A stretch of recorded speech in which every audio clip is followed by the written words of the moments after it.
I'll be honest, going into South of Midnight, I expected another Forspoken. Not in terms of gameplay, but in terms of, character and development and story. And I am happy to say that I was wrong. Even though South of Midnight's gameplay isn't super strong, I fell in love with its characters, story, and soundtrack. And the art style is, it's really good also, but there are times where it can be a little bit jarring. These are just my thoughts and opinions on South of Midnight. You can put yours down in the comments. And if you feel like it and you think I earned it, please do all the algorithm stuff to help out the channel. But let's talk about why I love South of Midnight. The last time I talked about a game with a angsty, mad at the world teenager, I very much disliked the game. Mostly because the character stayed an angsty, mad at the world, oh woe is me character throughout the whole story. In South of Midnight, you start as a angsty, mad at the world teenager. But they do this really insane concept called character growth throughout the story that makes me fall in love with the game. You play as Hazel Flood. Like I said, an angsty teenager, mad at the world track star who lives in the town of Prospero and is trying to get stuff packed for a hurricane. She's waiting for her mom to get home so they can evacuate to a shelter in Prospero Church. As she goes to check on her neighbors while her mom's still packing her essentials in the house gets swept away in the current of the river behind their house. Or under their house. I'm not sure which it is, actually. And it's during this first sequence that Hazel gains her first powers, the ability to respawn, basically, and chases after her house, but can't keep up. So she goes to her bitch of a grandma, who lives in a mansion, where she finds the Weaver tools, and then she sets off on her adventure to find her mom in the bayou. During your travels, you run into multiple mythical creatures from Cajun and Southern folklore. And while all of those stories and characters are interesting, like the talking catfish, the Benji tree story, and Rue, which is basically the devil at the crossroads, the best part of the story is Hazel herself. Like I said, she starts as an angsty, mad at the world, or mad at her mom about stuff, teenager, but you can see she does care about her mom, and her main motivation in the story is finding her mother. As she roams the bayou and runs into these different creatures and characters, she goes from being kind of solely focused on finding her mom to understanding and trying to help people as a weaver or a guide. Each of the stories that are told in South of Midnight has a meaning behind it, like all folklore does. And some of the stories are, they're twisted for the better from the originals, just to kind of fit in with the South of Midnight story. But each story teaches Hazel something different, and she learns to understand what each story means as the player progresses through the area. And you kind of learn the lessons that the story is teaching, and they change her into a better person. They grow her character unlike what Square Enix did with Frey in Forspoken. This is how you write a good story and grow a good character. It's not big attitude shifts or just that big moment of boom, understanding and just complete attitude shift in a different direction. It's little bits of understanding and learning that evolve a character into a more interesting and well-rounded character. It feels like Hazel is an actual person.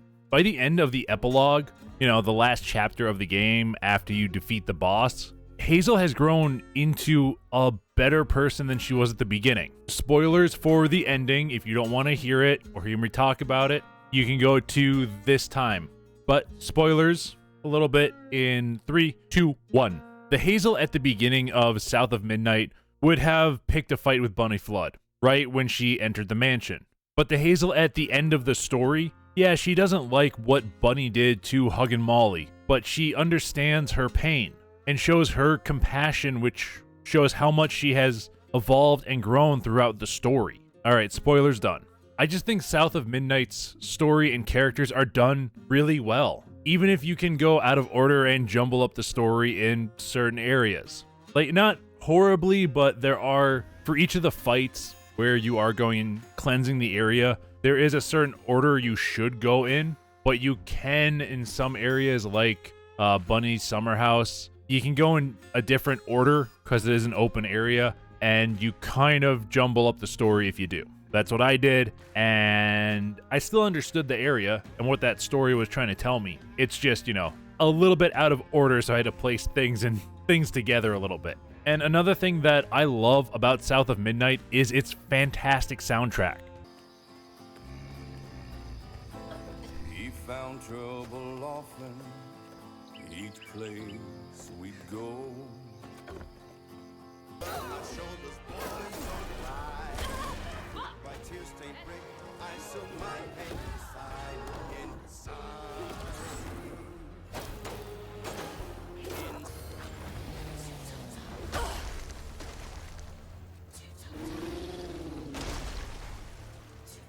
In games, I love when a soundtrack isn't just there to fill the air. The soundtrack needs to not only fit the theme of the game, but also amplify like certain sections and big moments of the game. Like in Days Gone's false ending with the song Hell or High Water playing while you're driving up the mountain in the snow. It just speaks to how Deacon is feeling and amplifies that situation. And in South of Midnight, each boss fight or ending of the story section has a song that sings or relates to that story, and it amplifies that fight and just makes it better. Like if in the Two-Toed Tom boss fight, it was just like some generic kind of fast-paced, bluesy country song, it wouldn't have been as interesting of a fight as it is with the Two-Toed Tom country song that they have playing in the background. Every major song in South of Midnight's soundtrack just amplifies that section and fits perfectly into the feel of the area, and I personally love that part of the game. Then you have South of Midnight's graphical style, which it's interesting. It blends like kind of Tim Burton-esque stop motion style characters with a more realistic type of environment. I really like the style, but it did feel like there were times where, you know, the animations and stuff were a bit jarring. Like nothing horribly lag-inducing or like super stuttery sections, but there were some performance issues also with pop-in and stuff like that. Now here's where we get to kind of the bad parts of the game. While we're on the topic of performance, they really need to fix a bit of their collision, death barriers, and like player stuck issues. Throughout my time with South of Midnight, I got stuck a few times. Sometimes it was because I was being dumb and trying to explore or figure out how to get somewhere that wasn't the right path to get there. Other times it was because I misjudged the timing of a jump during the chase section and somehow missed the death barrier below me, if there was one. And then, you know, Kushma, who's chasing after me, just passes over me and doesn't kill me. I sat there waiting to be killed, waiting to die, as Hazel just goes and kind of flails in the air. And it never happened. So I had to exit to the menu and try again. And this isn't even mentioning the collision problem sometimes. Like there are places they completely forgot to add collision to and make it like a solid object. In the mansion level that I mentioned before, you know, Bunny's mansion, there's a wall you can walk into that covers your whole character. It has no collision at all. Like the main thing I'm saying is there was stuff that they missed when building the game's collision and assets. There is, you know, since you can walk into there is the possibility of it dropping you out of the world, even though I didn't find that area that it could have happened to me. There's just a few issues when it comes to collision and death barriers that need to be addressed. And now we get into the meat of the game, and kind of probably the most mediocre part of the game, and that's the gameplay. The best way to describe South of Midnight's gameplay is classic action platformer. I think of it like Banjo-Kazooie or Sly Cooper. It's super simplistic in its combat and platforming, but it's still kind of fun. Combat is easy but fun. I enjoyed it, even though there wasn't a challenge to it at all. I think I died more from the platforming than I did from combat. And the only boss fight I actually died on was Two-Toed Tom. Like, it's not super hard. It's not a challenge, honestly. And the actual fighting and combat is basically use your abilities right away, then spam attacks, dodge enemy attacks, and then use your abilities again if they're off cooldown, if the combat lasts that long. And sure, there is a decent enemy variety. There's like 5 or 6 different enemy types you regularly face, which each have their own attack style that you have to learn. But every attack in the game is very telegraphed and easy to dodge. Like, nothing about the combat system is great, but there's also nothing like super bad about it either. And the game's platforming is what you would expect from a classic platformer. Double jump, grapple hook, parachute, wall running, you know, that kind of stuff. It doesn't do anything spectacular with its platforming, but it is competent platforming and exploration. The level design is very straightforward and linear, but there are offshoots that hide the floofs that you use to upgrade abilities.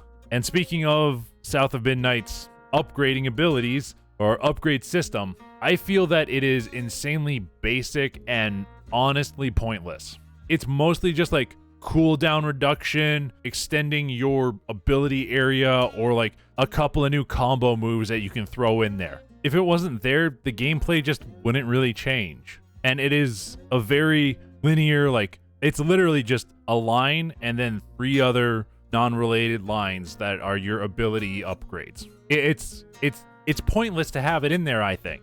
And even with that pointless system, South of Midnight is going to land towards the middle of my I love it category. I think the story is really, really interesting and that the characters are super well written. As the main character, I think Hazel is genuinely interesting and her journey and growth are great. The game's setting, soundtrack, and art style are fantastic, if, you know, sometimes a little jarring with the art style, but not really a big dig at it. And while the gameplay is kind of on the weaker side, I did have fun with the combat and platforming. I genuinely really enjoyed South of Midnight, and I highly recommend it for the story and the interesting take on Southern folklore. That's really all I have to say about South of Midnight. If you enjoyed the video, please do all the algorithm stuff, and if you feel like supporting me and the channel more, I've set up a Patreon for early access to videos and more. I don't know what that more is yet, because I'm trying to figure that out, but I will be incorporating new trial ideas over on there probably. But most importantly, I hope you have a royal day or night, and I will talk to you later.